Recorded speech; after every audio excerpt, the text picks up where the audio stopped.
So we have a question here that is just FHA VOE question mark.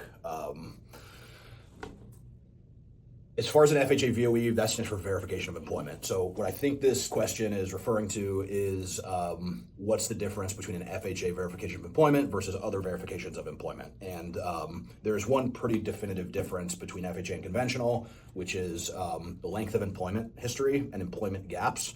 So conventional financing, you can be somewhat flexible about about length of employment history. Typically all loan programs are going to want a two-year history. Conventional financing has the ability to be a little bit more flexible with that than FHA. FHA is extremely rigid and fixed here with this, that we need a 2-year employment history, no exceptions whatsoever. So if somebody is, in school, right? You can use educational experience as work history. You can use on-job training, all of that stuff. If you cannot directly verify with documentation a 2-year work history going back, with a reasonable explanation for FHA, you can't get the financing. Conventional, you can be a little bit more flexible. You can have larger employment gaps. It's really kind of up to the lender's discretion. Since FHA is being insured by the U.S. government, the guidelines are a lot more rigid. So I always like to tell, especially like loan officers, not as much customers, but loan officers that work for me, that employment history is super, super, super important. You need to document it thoroughly. You need to put exact dates of employment in, and we need to be able to verify all that information. If you do not do that,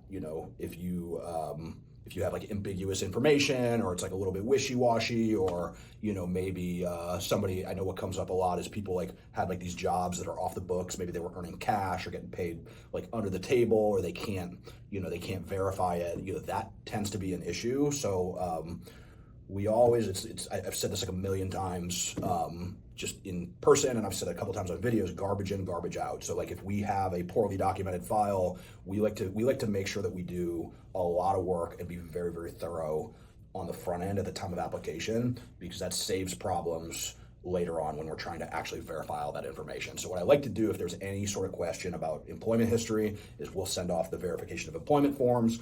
We'll collect all of the income documentation showing a solid paper trail, and even have it reviewed by an underwriter sometimes before pre-approval if there's any sort of question about whether this will fly or not. And what that does is that stops the issue of loans dying on the table once you're already under contract and you have deposit money and inspection money and appraisal money. You know what I mean? To buy a house, you're out of pocket $1,000 at least in inspections and appraisals. So like if there's an issue, we want to find out before you've even gone out with your real estate agent and seen any properties. Like we want to nip that immediately, just to save you the trouble, save your agent the trouble, save us the trouble. It's better to be thorough up front and investigate any potential problems that might be foreseen like at the time of application, rather than to not be thorough up front and catch that stuff 2 weeks before you close. Then you're out of pocket all this money that you can't get back.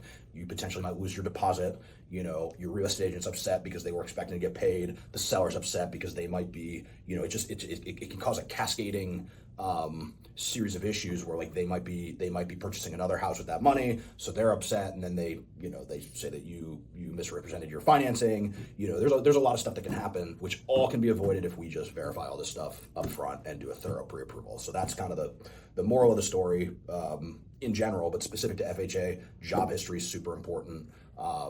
Time on specific job can come into play as well if you are like a variable income, if you make commission income, or if you you work like variable hours, 10 hours this week, 20 hours this week, like 2 years on that specific job can sometimes be required, not just a 2-year history. So there's a lot of nuances to this stuff. I always say if you have questions, call me, text me. I'm happy to explain it, as it comes to your specific situation in a lot more detail, specific to your employment situation. Like I'm very, very, very knowledgeable about these guidelines, and I'm happy to explain it to anybody.